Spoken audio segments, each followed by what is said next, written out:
Rainbow allrounder exterior paint, বাংলাদেশের আবহাওয়া উপযোগী একমাত্র পেইন্ট।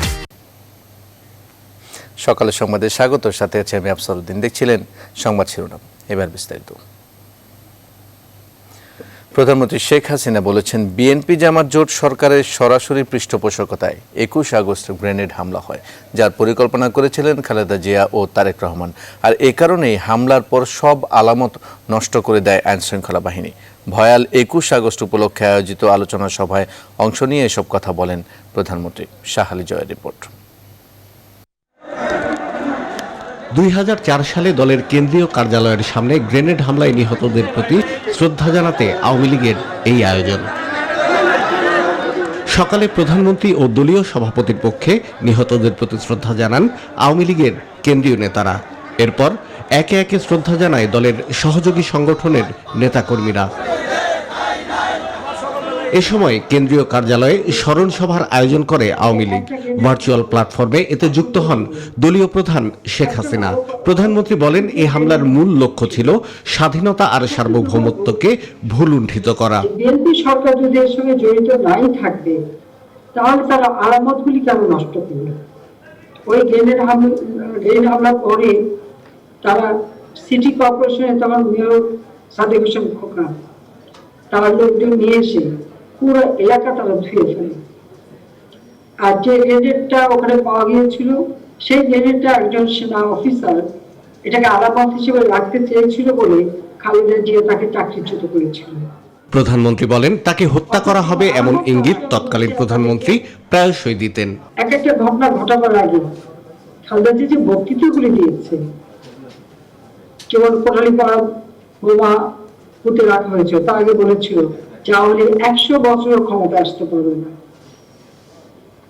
আবার 21 আগস্ট গ্রেনেড হামলার পূর্বে খালেদা জিয়ার বক্তৃতা ছিল যে শেখ হাসিনা প্রধানমন্ত্রী তো দূরের কথা, বিরোধী দলের নেতাও কোনোদিন হতে পারবে না।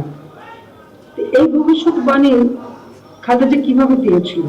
কারণ তাদের চক্রান্ত ছিল যে আমাকে তারা হত্যা করে। বিএনপি হত্যার রাজনীতি করে উল্লেখ করে শেখ হাসিনা বলেন, তার পুত্র সজীব ওয়াজেদ জয়কেও হত্যার চেষ্টা করেছে দলটি। সজীব ওয়াজেদ জয় আমার ছেলেকে কিডন্যাপ করে হত্যার পরিকল্পনা করেছিল, কিন্তু সেটা ধরা পড়লো কার কাছে?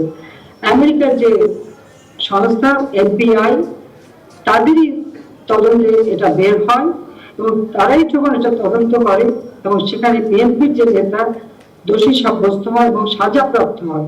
দণ্ডিতদের সাজা কার্যকরের প্রত্যাশা জানিয়ে প্রধানমন্ত্রী বলেন, এই মামলার রায়ের মধ্য দিয়ে আইনের শাসন প্রতিষ্ঠা পেয়েছে, জাতি কলঙ্কমুক্ত হয়েছে। শাহ আলী জয়, নিউজ 24, ঢাকা।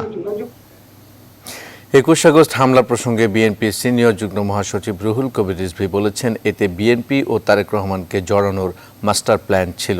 বিএনপির ভাবমূর্তি ক্ষুণ্ণ হলে আওয়ামী লীগকে ক্ষমতায় নেওয়া যাবে, সেজন্য এই হামলা চালানো হয়েছে। শুক্রবার নয়াপল্টনে বিএনপির কেন্দ্রীয় কার্যালয়ের নিচে ঢাকা জেলা বিএনপি আয়োজিত বিএনপির ভাইস চেয়ারম্যান ও সাবেক মন্ত্রী আব্দুল মান্নানের স্মরণ সভায় তিনি এসব কথা বলেন। রিজভী বলেন, 21 আগস্ট মিটিং হওয়ার কথা ছিল মুক্তাঙ্গনে, কিন্তু সেই মিটিং জোর করে আওয়ামী লীগ নিয়ে গেছে তাদের পার্টি অফিসের সামনে। এই ঘটনাকে অবশ্যই একটি মর্মান্তিক ঘটনা দাবি করে তিনি বলেন, যারাই করুক তারা দুরাচার। একই প্রসঙ্গে নিজেদের অবস্থান তুলে ধরেন বিএনপির স্থায়ী কমিটির সদস্য গয়েশ্বরচন্দ্র রায়। হাসিনা জানতেন যে এই ধরনের একটি ঘটনা ঘটবে। এই ঘটনার সাথে উনার কোনো লোক, কোনো ব্যক্তি বা কোনো বিশেষ শক্তি জড়িত আছে। 21 আগস্টের ঘটনাটা হাসিনার এই মিটিংয়ে হাসিনাকে মারার বড় চক্রান্ত এখানে সীমাবদ্ধ ছিল না। এই চক্রান্ত ছিল সেই দিন জাতীয়তাবাদী শক্তির নেতৃত্ব কবর দেওয়া। দীর্ঘ অপেক্ষার পর দেশে পৌঁছেছেন মালয়েশিয়ায় আটক বাংলাদেশি রায়হান কবির। মালয়েশিয়া ইমিগ্রেশন বিভাগ জানায়, রায়হান কবিরের বিরুদ্ধে কোনো অভিযোগ নেই, তবে বিমানবন্দরে তার হাত কড়া পরানোর ছবি এরই মধ্যে সমালোচনার ঝড় তুলেছে মালয়েশিয়ার প্রশাসনের বিরুদ্ধে। এর আগে গেল বুধবার সব অভিযোগ থেকে অব্যাহতি দেয়া হয় তাকে। রায়হান কবিরের 2 আইনজীবী সুমিতা সাথিন্নি ও সি সেলভরাজা সাংবাদিকদের জানান, কোভিড-19 স্ক্রিনিংয়ের ফলাফল ভালো হওয়ার পর তাকে বাংলাদেশে পাঠানোর সিদ্ধান্ত হয়। আল জাজিরা একটি সাক্ষাৎকারে রায়হান অভিবাসীদের সঙ্গে দেশটির সরকারের আচরণ নিয়ে কথা বলেন। এরই জের ধরেই গ্রেপ্তার করা হয় রায়হান কবিরকে।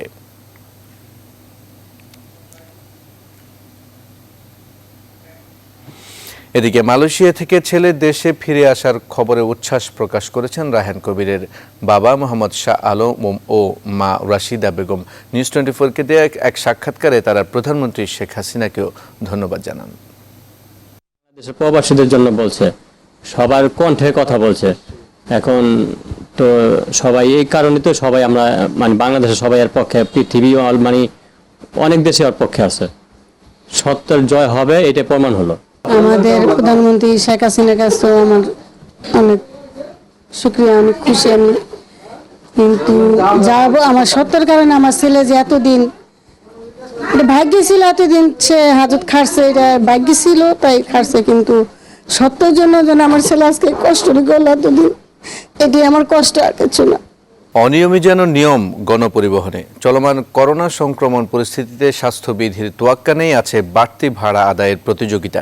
এই পরিস্থিতিতে গণপরিবহন বিশ্লেষকরা বলছেন, আগের নিয়মে যাত্রী পরিবহনের সিদ্ধান্ত করোনা মোকাবেলা নীতির সঙ্গে সাংঘর্ষিক।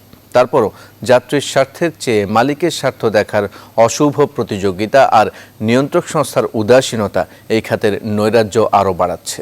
বিস্তারিত আশিকুর রহমান শ্রাবণের প্রতিবেদনে।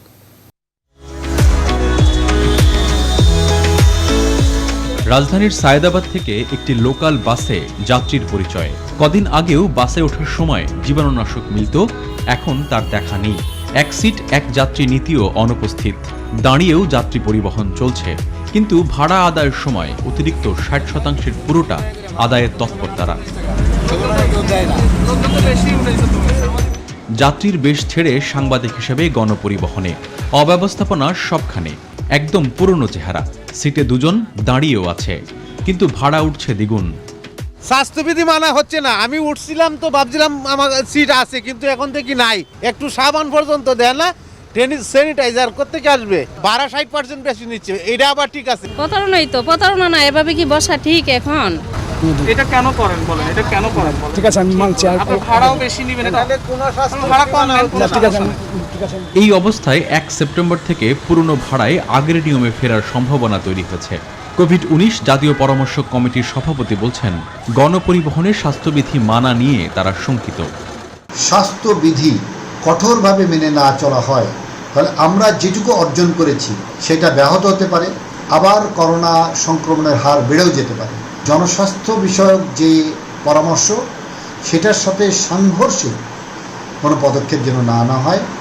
গণপরিবহনের শ্রমিক নেতা ও বিশ্লেষকদের দাবি, বিআরটি এর তদারকির অভাবেই অব্যবস্থাপনা। হাতে গোনা দু একটি পরিবহনকে আমরা দেখেছি 10,000 টাকা জরিমানা করেছে, এটা শুধুমাত্র আইওয়াশ। এগুলোর পিছনে মূলত আপনার বিআরটি এর স্বেচ্ছাচারিতা যেটা, সেটাই দায়ী। যখন যাত্রী পাবে তখন স্বাস্থ্যবিধি এরা মানবে, এটা তো আমি কোনোদিনই আমি বিশ্বাস করি। ওরা একদিনের মিটিং এ কিন্তু ভাড়া কিন্তু বৃদ্ধি করে ফেলেছে, কিন্তু এখন ওই সিদ্ধান্ত নেবেন এবং সিদ্ধান্ত আবার কতদিন পরে বাস্তবায়ন করবেন, যত দেরি হবে তত তাদেরই লাভ হবে। তবে মালিক সমিতির দাবি, সামনের দিনগুলোতে তারা নিয়ম মেনেই গণপরিবহন পরিচালনা করবে। কোনো গাড়িতে কোনো স্ট্যান্ডিং প্যাসেঞ্জার থাকবে না। ঢাকারটা কন্ট্রোল করাই যায় না। এটা পাবলিক যখন 10টা 11টার দিকে দেখবেন সমস্ত গাড়ি আমাদের ভর্তি, আবার রাত্রে 10টার দিকে 8টার দিকে 9টার দিকে আমরা প্যাসেঞ্জারই কোনো গাড়িতে প্যাসেঞ্জার হয় না। বিশ্লেষকরা বলছেন, কঠোর মনিটরিং ছাড়া পরিবহন খাতে শৃঙ্খলা ফেরানো ও যাত্রী হয়রানি বন্ধ করা সম্ভব নয়। আশিকুর রহমান শ্রাবণ, নিউজ 24, ঢাকা। 8 বছরে সময় বেড়েছে 3 দফা, কিন্তু অর্ধেকও কাজ শেষ হয়নি প্রকল্পের। অগ্রগতি মাত্র 45 ভাগ। এজন্য আরেক দফা সময় বাড়ছে গাজীপুর থেকে এয়ারপোর্ট হয়ে মহাখালী পর্যন্ত বাস র্যাপিড ট্রানজিট বিআরটি প্রকল্পে। করোনার মধ্যেও কাজ চলছে। প্রকল্প পরিচালক বলছেন, এবার নতুন সময়সীমার মধ্যেই শেষ হবে প্রকল্প, সেক্ষেত্রে বাড়ছে ব্যয়ও। প্লাবন রহমানের রিপোর্ট। বাস র্যাপিড ট্রানজিট বিআরটি, রাস্তার মাঝখান দিয়ে শুধু বাসের জন্য আলাদা লেন। গাজীপুর থেকে এয়ারপোর্ট হয়ে মহাখালী পর্যন্ত যাবে দেশের প্রথম বিআরটি। সে লক্ষ্যেই 2012 সালে শুরু হয় প্রকল্প। গ্রাফিক্স অ্যানিমেশন বৃত্ত থেকে বেরিয়ে বাস্তবে এগুচ্ছে বিআরটি প্রকল্প। করোনাকালেও বিভিন্নভাবে এগিয়ে নেওয়ার চেষ্টা চলছে কাজ। স্বাস্থ্যবিধি মেনে ছোট ছোট ব্যারিকেডের ভেতর ব্যস্ত শ্রমিকরা। কাজের গতি আগের থেকে একটু কমে গেছে, কারণ করোনার মধ্যে কাজকাম করতে সবাই আগ্রহী না। করোনা টেস্ট করি নাই আমরা, কিন্তু মানে আমাদের অফিসিয়ালি ভাবে কোনো টেস্ট করানো হয়নি। 2012 সালে শুরু হওয়া 2040 কোটির এই প্রকল্প শেষ হওয়ার কথা ছিল 2016 সালেই, কিন্তু নানা জটিলতায় প্রকল্পের মেয়াদ বাড়ে 2018 সাল পর্যন্ত। খরচ বেড়ে দাঁড়ায় 4264 কোটি টাকা, কিন্তু তাতেও আলোর মুখ দেখেনি বিআরটি। আবারও লক্ষ্যমাত্রা বেড়ে 2020 সালের জুন, কিন্তু তাতেও শেষ হয়নি প্রকল্প। অগ্রগতি মাত্র 45%। এখন প্রকল্প শেষের নতুন টার্গেট 2022 সালের এপ্রিল। কিছুটা কোভিডের যে সময়টা ক্ষেপণতা, মানে মোমেন্টাম যদি একবার নষ্ট হয়ে যায় তখন ওই মোমেন্টামটা আসতে একটু সময় লাগে। কন্ট্রাক্ট 1-এর আন্ডার যে 16 কিলোমিটার রাস্তা, সেটার প্রোগ্রেস প্রায় 50%-এর মতো। আমাদের টার্গেট, তারা একটা রিভাইজ প্রোগ্রাম দাখিল করছে, সেটা হলো এপ্রিল 2022। যদিও বিভিন্ন জায়গায় মাথা তুলে দাঁড়িয়েছে এমন পিলার, চলমান 6টি ফ্লাইওভার নির্মাণ কাজও, তবে সবচেয়ে চ্যালেঞ্জিং টঙ্গীতে 10 লেন বিশিষ্ট উড়াল সড়ক তৈরি। ফাউন্ডেশনের কাজ সব শেষ, আমাদের এখন পিয়ারের কাজ চলছে, রাস্তার কাজ চলছে। আমার 22 জুনের মধ্যে আমি আশা করি শেষ হয়ে যাবে। বাজেট কাজের যদি ভেরিয়েশন হয় তখন কিছুটা বাড়তে পারে। পুরো প্রকল্প বাস্তবায়িত হলে এয়ারপোর্ট থেকে গাজীপুর কোনো রকম সিগন্যালের বাধা ছাড়াই চলতে পারবে যানবাহন। বহুল প্রত্যাশিত এই প্রকল্পে করোনার মধ্যে কাজ শুরু হলেও পুরোদমে চলতে পারছে না কাজ। এখন পর্যন্ত সব শ্রমিকও যোগ দিতে পারেনি কাজে। প্রকল্প সংশ্লিষ্টরা বলছেন, সব মিলিয়ে এখন পর্যন্ত কাজের অগ্রগতি 45%, তবে বাকি 55% কাজ শেষ করতে সময় বাকি 2 বছরেরও কম। আর তাই করোনা পরিস্থিতির উপরে নির্ভর করছে এই সময়ের মধ্যেও প্রকল্প শেষ হবে কিনা। প্লাবন রহমান, নিউজ 24, ঢাকা। নানা সমালোচনার মুখে টিকটক অ্যাপস। এমন অবস্থায়ও টিকটক থেকে ভালো কিছু বেরিয়ে আসবে বলে আশা বাংলাদেশের টিকটক ব্যবহারকারীদের। সরকারের নজরদারি বৃদ্ধি ও জাতীয় পরিচয়পত্রের মাধ্যমে নিবন্ধন ব্যবস্থা চালু করা গেলে টিকটক বাংলাদেশের জনপ্রিয় বিনোদন মাধ্যম হতে পারে বলে দাবি তাদের। বাকিটা জানাচ্ছেন রিশাদ হাসান। এটি কোনো বিয়েবাড়ি বা ফ্যাশন শো নয়, দেশের টিকটক ব্যবহারকারীদের সবচেয়ে বড় একটি দল আয়োজন করে এই মিলনমেলার, যেখানে দেখা মেলে দেশের জনপ্রিয় টিকটক সেলিব্রিটিদের। এই প্রথমবারের মতো তাদের এমন আয়োজন, উদ্দেশ্য টিকটক ব্যবহারকারীদের সচেতন করা। আগতদের মধ্যে সম্প্রতি যারা এই অ্যাপস ব্যবহার শুরু করেছেন তাদের সাথে কথা বলে জানা যায়, ইউজার হিসেবে ভালো খারাপ দুই অভিজ্ঞতাই তাদের আছে। আসলে এইটা কেউ অ্যাকসেপ্ট করে না। আমি ফ্যামিলি টিকটক করি, বাজে মন্তব্য করে মানুষ, চাই না যে আমরা ফ্যামিলি নেটে করি, কিন্তু এটা বিনোদনের জায়গা। কেউ ভালো দিক নেয়, কেউ খারাপ দিক নেয়। আর আমি টিকটক করছি কোয়ারেন্টাইনের পর থেকে, মূলত সময়টাকে পাস করার জন্য। সম্প্রতি এমন শর্ট ভিডিও অ্যাপ নিয়ে সমালোচনার বিষয়ে জানতে চাইলে সুস্থ বিনোদন তৈরির কথাও বলেন অনেকে। বেশি বেশি ভালো ভিডিও বানানো উচিত, যেন কাউকে আমরা সুযোগটা না দিতে পারি এরকম কিছু যে খারাপ কিছু বলবে। সুস্থ স্বাভাবিকভাবে সুন্দরভাবে কেউ কিছু একটা করে তো তাকে আমি সাধুবাদ জানাবো। আয়োজকদের দাবি, সরকারের মনিটরিং ব্যবস্থা চালু করা গেলে টিকটক হতে পারে জনপ্রিয় বিনোদন মাধ্যম। গভর্নমেন্টের কাছে আমাদের একটা বিনীত আবেদন, যেটা হচ্ছে এই টিকটকটা ইউজ করতে গেলে তার বাংলাদেশের এনআইডি কপি আর ভ্যালিড ফোন নাম্বারটা এন্ট্রি করতে হবে। তাহলে হবে কি, কোনো ফেক অ্যাকাউন্ট থাকবে না। তবে ফেসবুক, ইউটিউব সহ হাজারো সামাজিক যোগাযোগ মাধ্যমের ভিড়ে শর্ট ভিডিও অ্যাপগুলো কি আদৌ নজরদারিতে আনা সম্ভব কিনা সেই প্রশ্ন এখনো থেকেই যাচ্ছে। রিশাদ হাসান, নিউজ 24, ঢাকা। অন্য প্রসঙ্গ, কোনোভাবেই নিয়ন্ত্রণে রাখা যাচ্ছে না চালের বাজার। ঈদের পর থেকে যে মূল্যবৃদ্ধি শুরু হয়েছে তা এখনও অব্যাহত। প্রতি সপ্তাহে কেজিতে 2 থেকে 3 টাকা করে বাড়ছে সব রকম চালের দাম। ঊর্ধ্বমুখী সবজির দামও 50 টাকা কেজির নিচে কোনো সবজি নেই। 2 সপ্তাহ ধরে কাঁচামরিচ বিক্রি হচ্ছে 200 টাকা কেজি দরে। বিক্রেতারা বলছেন, বন্যার কারণে ফসল নষ্ট হওয়ায় কমেছে যোগান। শুক্রবার রাজধানীর বাজার ঘুরে বিস্তারিত জানাচ্ছেন মাহমুদুল হাসান। রাজধানীর উত্তর বাড্ডার বাজারের চিত্র এটি। শুক্রবার ছুটির দিন হওয়ায় প্রচুর ক্রেতা সমাগম। অনেকেই এসেছেন সারা সপ্তাহের মাছ মাংস কিনতে। তবে বৃষ্টির দিন হওয়ায় ইলিশের চাহিদা ছিল সবচেয়ে বেশি। যদিও ক্রেতাদের অভিযোগ, প্রচুর ইলিশ থাকলেও দাম চড়া। এখন বৃষ্টির কাল তো, ইলিশ মাছ খেতে একটু ভালো লাগে, এই জন্যই সম্ভব হলে কিনবো আর কি। সাগরে উত্তাল, সাগরের সিগনাল, পানি বেশি, যার ফলে মাছের দাম ঈদের পরের থেকে এখন একটু দাম বেশি। সবজির বাজারেও নেই কোনো সুখবর। সপ্তাহের ব্যবধানে প্রতিটি সবজির দাম বেড়েছে কেজি প্রতি 5 থেকে 10 টাকা। কারণ জানতে চাইলে বিক্রেতারা বলছেন, বন্যায় ফসলহানিতে বাজারে সবজির যোগান কম। পটল 50 টাকা, ভেন্ডি 50 টাকা, বেগুন 70 টাকা। 50 টাকার নিচে ভাই আপনি কোনো তরকারি পাওয়া যায় না। সমস্যা তো হবে যে 1 কেজি কিনেন, আধা কেজি কিনি। আর কাঁচামরিচের দাম যেন লাগাম ছাড়া। বিক্রি হচ্ছে কেজি প্রতি 200 টাকা করেও। তবে আসার কথা, মুদি দোকানে তেল, ডাল ও মশলার দাম গত এক সপ্তাহে স্থিতিশীল রয়েছে। রাজধানীর বাজারগুলোতে চালের দাম এখনও ঊর্ধ্বমুখী। গরিবের খাদ্য মোটা চালের দাম বেড়েছে কেজি প্রতি 2 থেকে 3 টাকা।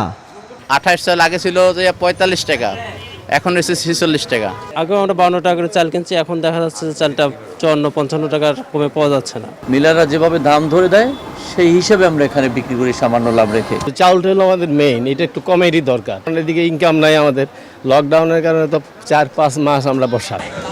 তবে বৃষ্টির দিন হওয়ায় দুপুর 12টা বাজতেই বাজারে কমতে থাকে ক্রেতার ভিড়।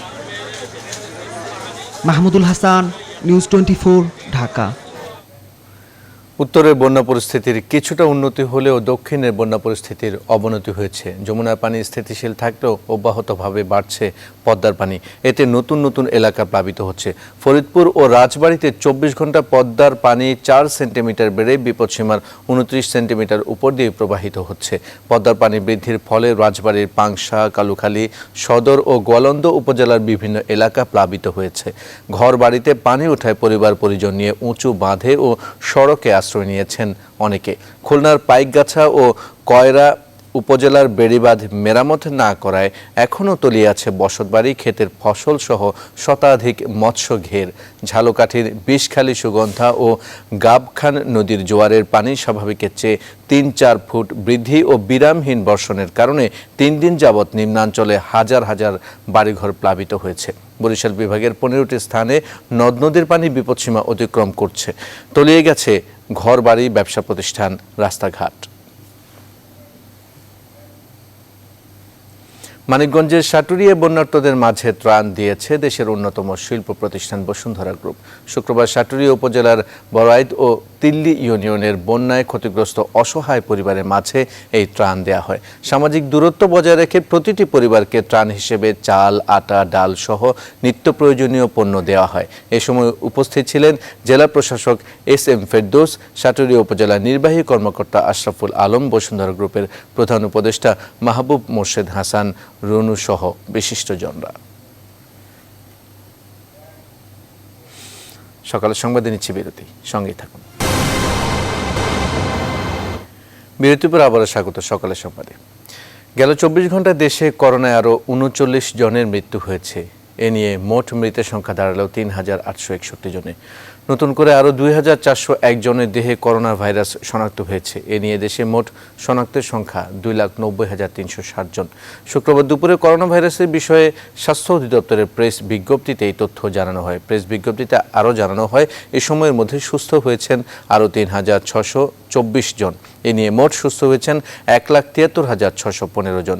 মৃতদের মধ্যে পুরুষ 27 জন, নারী 12 জন।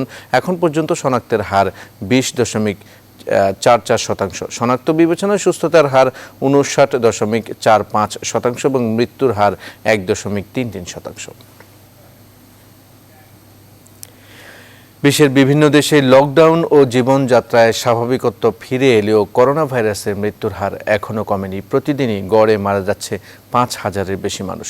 এ নিয়ে সারা বিশ্বে মোট প্রাণহানি দাঁড়ালো 8,02,000, আর মোট আক্রান্ত হয়েছে 2,30,00,000-এর বেশি মানুষ। এর মধ্যে যুক্তরাষ্ট্রে অব্যাহত রয়েছে দৈনিক সর্বোচ্চ মৃত্যুর ঘটনা। একদিনে দেশটিতে করোনা ভাইরাসে প্রাণ গেছে 1,123 জনের। ব্রাজিলে গেল 24 ঘন্টায় প্রাণ হারিয়েছেন 1,031 জন। এছাড়া 2 সপ্তাহ ধরে সারা বিশ্বে সর্বোচ্চ হারে সংক্রমণ ছড়িয়ে পড়ছে ভারতে। শুক্রবার দেশটিতে মোট আক্রান্ত হয়েছে 69,000-এর বেশি মানুষ। প্রাণ হারিয়েছেন 953 জন। এ নিয়ে ভারতে মৃতের সংখ্যা 55,900 ছাড়ালো। ভাইরাসের সংক্রমণ বৃদ্ধি পাওয়ায় বেলজিয়ামের রাজধানী ব্রাসেলসে ভ্রমণ সতর্কতা জারি করেছে জার্মানি। এদিকে 2 বছরের মধ্যে এই করোনা মহামারী শেষ হবে বলে আশা প্রকাশ করেছে বিশ্ব স্বাস্থ্য সংস্থা। এখন পর্যন্ত বিশ্বে সুস্থ হয়ে উঠেছেন 1,56,00,000 মানুষ। জ্বর নিয়ে হাসপাতালে ভর্তি হয়েছেন সঙ্গীত শিল্পী ফেরদৌস ওয়াহিদ। শারীরিক অবস্থার অবনতি হওয়ায় তাকে নিবিড় পরিচর্যা কেন্দ্রে রাখা হয়েছে। ফেরদৌস ওয়াহিদ হাসপাতালে ভর্তি হওয়ার খবর ফেসবুকে প্রকাশ করেন তার দীর্ঘদিনের বন্ধু ও সঙ্গীতশিল্পী ফকির আলমগীর। বৃহস্পতিবার সন্ধ্যায় তাকে সম্মিলিত সামরিক হাসপাতালে ভর্তি করা হয়। প্রায় 1 সপ্তাহ ধরে জ্বরে ভুগছিলেন ফেরদৌস ওয়াহিদ, তবে করোনা পরীক্ষার ফল নেগেটিভ আসে।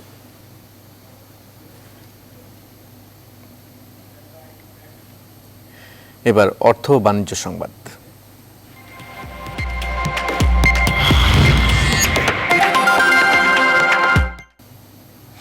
8 দিনের মাথায় সোনার দাম আবারও কিছুটা কমলো। তাতে ভালো মানের অর্থাৎ 22 ক্যারেটের 1 ভরি সোনা কিনতে লাগবে 72,258 টাকা।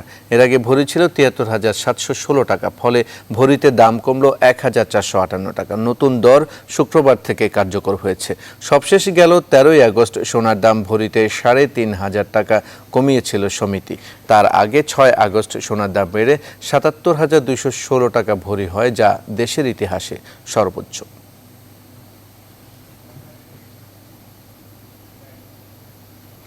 সংবাদে নিচ্ছে আরেকটি বিরতি, সঙ্গেই থাকুন। আবারও স্বাগত সংবাদে। ভারতের সাবেক রাষ্ট্রপতি প্রণব মুখোপাধ্যায়ের শারীরিক অবস্থার কোনো পরিবর্তন হয়নি। এখনও তিনি ভেন্টিলেশনে রয়েছেন, তবে রক্তচাপ ও হৃদস্পন্দন স্থিতিশীল রয়েছে। শুক্রবার তার স্বাস্থ্য সম্পর্কে এমনটাই জানিয়েছে নয়াদিল্লির সেনা হাসপাতাল। প্রণবের ফুসফুস সংক্রমণের চিকিৎসা চলছে। এছাড়া তার স্বাস্থ্যের গুরুত্বপূর্ণ মাপকাঠিগুলো স্থিতিশীল রয়েছে। বিশেষজ্ঞ চিকিৎসকদের নিয়ে গঠিত একটি মেডিকেল টিম সার্বক্ষণিক তাকে পর্যবেক্ষণ করছে বলে জানিয়েছেন হাসপাতাল সূত্র। গত 9 আগস্ট রাজাজি মার্গের বাসভবনে শৌচাগারে পড়ে গিয়ে মাথায় আঘাত পান ভারতের সাবেক রাষ্ট্রপতি। তার মস্তিষ্কে রক্ত জমাট বেঁধে যায়। 10 আগস্ট তাকে দিল্লির সেনা হাসপাতালে ভর্তি করানো হয়। সে সময় অস্ত্রোপচার করে জমাট বাঁধা রক্ত বের করে দেওয়া হয়। ওই অস্ত্রোপচারের আগে নিয়ম মাফিক শারীরিক পরীক্ষার সময় প্রণবের করোনা আক্রান্ত হওয়ার বিষয়টি ধরা পড়ে। অস্ত্রোপচারের পর থেকে গভীর কোমায় আচ্ছন্ন প্রণব। তখন থেকে তাকে ভেন্টিলেশন সাপোর্টে রাখা হয়েছে। কৃষ্ণসাগর উপকূলে প্রাকৃতিক গ্যাসের বিশাল ভান্ডার খুঁজে পাওয়ার ঘোষণা দিয়েছেন তুরস্কের প্রেসিডেন্ট রেসেপ তাইয়েপ এরদোয়ান। জ্বালানি স্বনির্ভর হয়ে উঠতে তুরস্কের জন্য এই গ্যাস ভান্ডার এক নতুন যুগের সূচনা করবে বলে আশার বাণী শুনিয়েছেন তিনি। শুক্রবার সাংবাদিকদের তিনি জানান, ড্রিলিং জাহাজ ফতিহ গেল জুলাই থেকে সাগর অঞ্চলে গ্যাস অনুসন্ধান করছে। এই অনুসন্ধানে প্রায় 32,000 কোটি কিউবিক মিটার গ্যাস পাওয়া গেছে। এই গ্যাস উত্তোলন 2023 সাল নাগাদ শুরু হবে এমনটি আশা করছেন এরদোয়ান। তিনি বলেন, তুরস্ক এ যাবৎকালের মধ্যে সবচেয়ে বড় প্রাকৃতিক গ্যাস ভান্ডার খুঁজে পেয়েছে। এই ভান্ডার থেকে 20 বছরের জন্য তুরস্কের গ্যাসের চাহিদা পূরণ হওয়া সম্ভব বলে ধারণা করা হচ্ছে। যুক্তরাষ্ট্রের ক্যালিফোর্নিয়া অঙ্গরাজ্যের উত্তরাঞ্চলে ছড়িয়ে পড়া দাবানলে এখন পর্যন্ত 6 জন মারা গেছেন। স্থানীয় কর্মকর্তাদের বরাত দিয়ে রয়টার্স জানায়, ক্যালিফোর্নিয়ার উত্তর পূর্ব সান ফ্রান্সিসকোর বে এলাকার সোলানো কাউন্টি ও নাপা কাউন্টিতে 30 জনের বেশি দাবানল কর্মী ও স্থানীয় বাসিন্দা আহত হয়েছেন। ঘরবাড়ি ছাড়া হয়েছে হাজারো মানুষ। এই দাবানলকে জলবায়ু বিপর্যয়ের ফল হিসেবে উল্লেখ করেছেন অঙ্গরাজ্যটির গভর্নর গাভিন নিউসম। চলতি সপ্তাহের শুরুর দিকে ইতিহাসের সর্বোচ্চ পর্যায়ে পৌঁছায় ক্যালিফোর্নিয়ার তাপমাত্রা। গেল 3 দিনে সেখানে প্রায় 11,000 বার বজ্রপাতের ঘটনা ঘটেছে। সেখান থেকে দাবানলের সূত্রপাত বলে ধারণা করা হচ্ছে। ইরানের উপর নিষেধাজ্ঞা আরোপের সমর্থন না দেওয়ায় এবার ইউরোপের উপর তেহরানের সাথে পক্ষপাতিত্বের অভিযোগ তুলেছে যুক্তরাষ্ট্র। ইরানের বিরুদ্ধে জাতিসংঘের কাছে অভিযোগ দাখিলের পর এই কথা জানিয়েছে ওয়াশিংটন। এদিকে তেহরানের বিরুদ্ধে নিষেধাজ্ঞা পুনর্বহালের মার্কিন সিদ্ধান্তকে স্বাগত জানিয়েছে ইসরায়েল। অন্যদিকে চলমান উত্তেজনার মধ্যে মার্কিন দাবিকে উপেক্ষা করে নতুন ক্রুজ ও ব্যালিস্টিক ক্ষেপণাস্ত্র উন্মোচন করেছে রুহানি প্রশাসন। নিবির আমিনের ডেস্ক রিপোর্ট। অবশেষে ইরানের উপর সমস্ত স্থগিত নিষেধাজ্ঞা পুনর্বহালের চূড়ান্ত পদক্ষেপ নিল যুক্তরাষ্ট্র। বৃহস্পতিবার জাতিসংঘের নিরাপত্তা কাউন্সিলে তেহরানের বিরুদ্ধে অভিযোগপত্র জমা দিয়েছে ট্রাম্প প্রশাসন। তবে আগেই যুক্তরাজ্য, ফ্রান্স ও জার্মানি জানিয়েছিল, ইরানের সাথে পরমাণু চুক্তি থেকে বেরিয়ে যাওয়ায় পুনরায় নিষেধাজ্ঞা আরোপের কোনো অধিকার নেই ওয়াশিংটনের। ফলে ইউরোপীয় জোটের বিরুদ্ধে এবার পক্ষপাতিত্বের অভিযোগ তুললেন মার্কিন পররাষ্ট্রমন্ত্রী মাইক পম্পেও।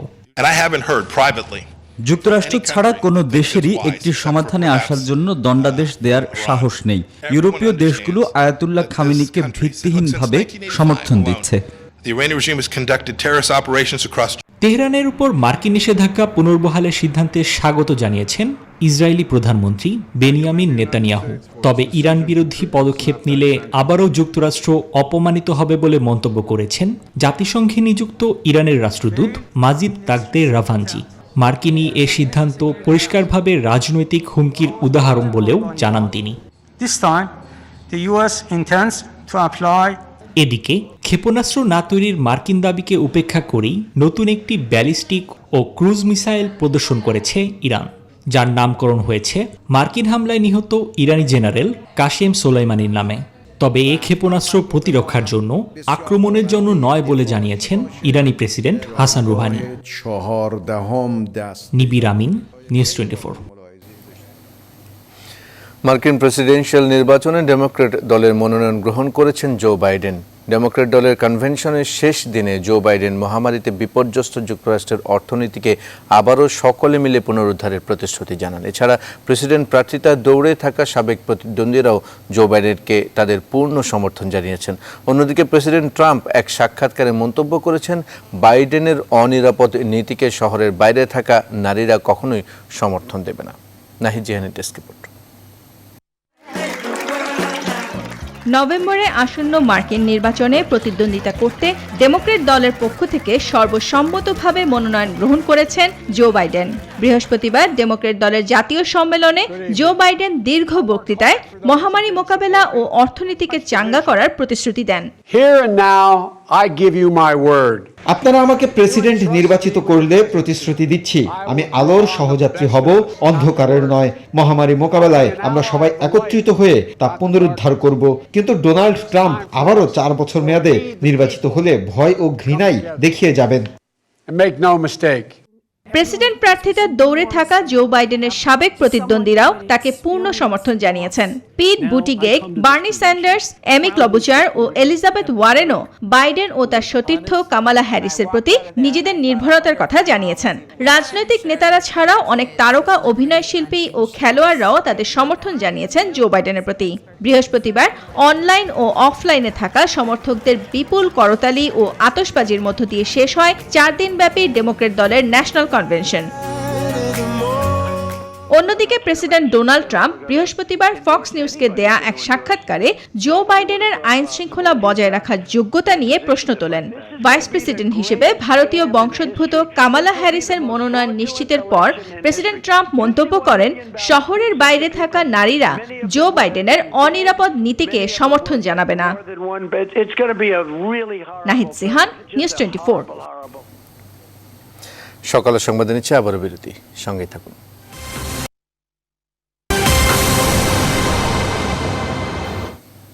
আরেকবার স্বাগত সংবাদে। প্রবাসের আরও খবর। লেবাননের বৈরুত বন্দরের গুদামে কেমিক্যাল বিস্ফোরণে নিহত 2 বাংলাদেশি মরদেহ শুক্রবার বিকেলে ঢাকা শাহজালাল আন্তর্জাতিক বিমানবন্দরে পৌঁছে। লেবাননস্থ বাংলাদেশ দূতাবাসের শ্রম সচিব আবদুল্লাহ আল মামুন জানিয়েছেন, বিস্ফোরণে নিহত 5 বাংলাদেশির মধ্যে মেহেদি হাসান রনি ও মিজান খার মরদেহ বৃহস্পতিবার এমিরেটস এয়ারলাইন্সের একটি বিমান যোগে বাংলাদেশে পাঠানো হয়। বাকি আরও 3 জনের মরদেহ যাবতীয় কার্যাবলী সম্পন্ন শেষে খুব শীঘ্রই বাংলাদেশের পরিবারের নিকট পাঠানো হবে। গেল 4 আগস্ট বৈরুত বন্দরের কেমিক্যাল বিস্ফোরণে 5 বাংলাদেশি নিহত, শতাধিক বাংলাদেশি আহত হন। লেবাননের নবনিযুক্ত বাংলাদেশের রাষ্ট্রদূত মেজর জেনারেল মোহাম্মদ জাহাঙ্গীর আল মুস্তাহিদুর রহমান দেশটির প্রেসিডেন্ট মিশেল আউনের নিকট পরিচয়পত্র পেশ করেছেন। শুক্রবার রিপাবলিকার প্যালেসে গিয়ে এই পরিচয়পত্র জমা দেন তিনি। এ সময় লেবাননের পররাষ্ট্র ও অভিবাসী মন্ত্রী শারবেল ওয়েহে, পররাষ্ট্র মন্ত্রণালয়ের সেক্রেটারি জেনারেল হানি শামিতলি, বাংলাদেশ দূতাবাসের শ্রম সচিব আবদুল্লাহ আল মামুন উপস্থিত ছিলেন। পরিচয়পত্র পেশের পর এক সংক্ষিপ্ত বৈঠকে রাষ্ট্রদূত করোনা পরিস্থিতি ও বৈরুত বিস্ফোরণ পরিস্থিতি নিয়ে আলোচনা করেন। রাষ্ট্রদূত বৈরুত বন্দরে ভয়াবহ বিস্ফোরণে ক্ষতিগ্রস্তদের প্রতি রাষ্ট্রপতি মোহাম্মদ আব্দুল হামিদ ও প্রধানমন্ত্রী শেখ হাসিনার শুভেচ্ছা ও সমবেদনা জানান।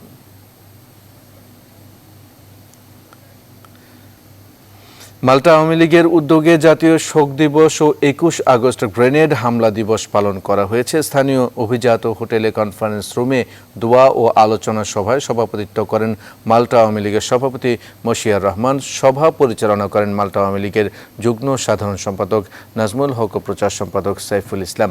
প্রধান অতিথি ছিলেন স্থানীয় কাউন্সিলর। বক্তব্য রাখেন মাল্টা আওয়ামী লীগের সিনিয়র সহ সভাপতি কাজিম আলী স্বপন, সহ সভাপতি মুন্সি জাকারিয়া সহ আরও অনেকে। আয়োজনে 15 আগস্ট ও 21 আগস্ট গ্রেনেড হামলায় নিহতদের রুহের মাগফিরাত কামনা করে বিশেষ দোয়া মোনাজাত করা হয়।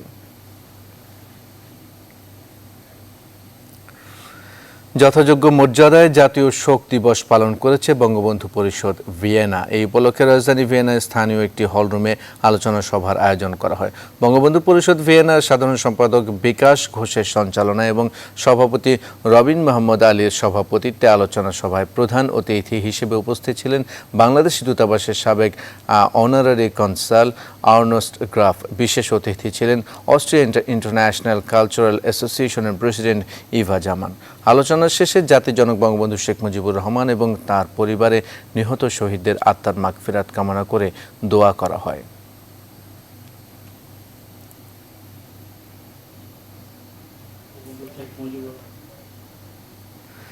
লেবাননে একদিনে করোনায় আক্রান্ত হয়েছে 600-র বেশি মানুষ। দেশটির করোনা মহামারীর বিষয়ে বিস্তারিত জানিয়েছেন প্রবাসী সাংবাদিক বাবু সাহা। যতই দিন যাচ্ছে ততই কিন্তু করোনা ভাইরাসের পরিস্থিতি আস্তে আস্তে ভয়াবহ আকার ধারণ করছে। আগে অনেকটা নিয়ন্ত্রণে থাকলেও বলা যায় যে বর্তমানে অনেকটা নিয়ন্ত্রণের বাইরে চলে গিয়েছে।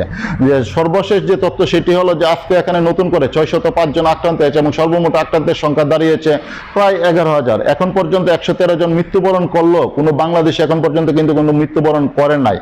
তাছাড়া এই হঠাৎ করে করোনা ভাইরাসের প্রাদুর্ভাবের কারণে লেবানন সরকার আজ থেকে। এবারে খেলার খবর। জমে ওঠার অপেক্ষায় আসন্ন বাফুফে নির্বাচন। কে হচ্ছেন সভাপতি পদে কাজী সালাউদ্দিনের প্রতিদ্বন্দ্বী? বাতাসে গুঞ্জন। এর আগে সভাপতি পদে নির্বাচন না করার ঘোষণা দেয়া তরফদার রুহুল আমিন পরিবর্তন করছেন সিদ্ধান্ত। জেলা ও বিভাগীয় ফুটবল অ্যাসোসিয়েশন এবং ক্লাব অ্যাসোসিয়েশনের ব্যানারে হতে যাওয়া প্যানেলের সভাপতি পদপ্রার্থী হতে পারেন এই সংগঠক। ক্রীড়া সংগঠক মঞ্জুর কাদের চাওয়া দক্ষ লোকজনের হাতে আসুক বাফুফের নেতৃত্ব। মাহফুজুল ইসলামের রিপোর্ট।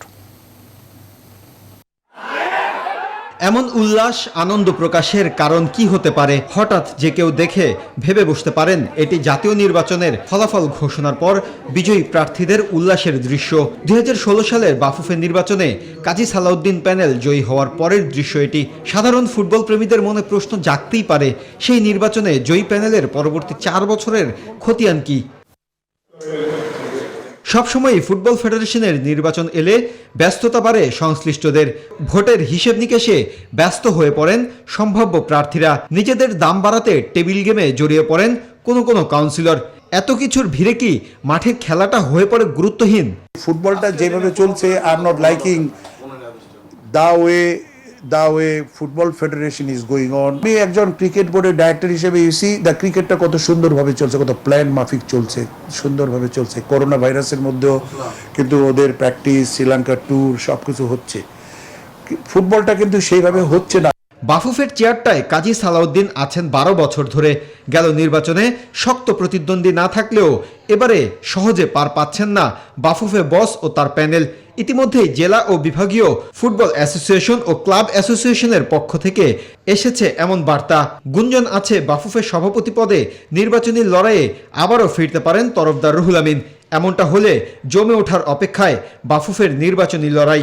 সংগঠকদের চাওয়া প্রকৃত ফুটবল প্রেমীরাই আসুক বাফুফের নেতৃত্বে। তাদের ইলেকশন একটা ঈদ আছে, সুন্দরভাবে ইলেকশন হয়ে যারা আসবে, যারা ইলেক্টেড হয়ে সত্যিকার অর্থে তাদেরকে আমি সমর্থন করব, যারা সত্যিকার অর্থে দেশের ফুটবল ডেভেলপমেন্টে যারা কাজ করবে। আগামী 3 অক্টোবর অনুষ্ঠিত হবে বাফুফের বহুল প্রতীক্ষিত নির্বাচন। মাহফুজুল ইসলাম, নিউজ 24, ঢাকা। ছিল এখনকার মতো আয়োজন। সাথে থাকায় ধন্যবাদ সবাইকে।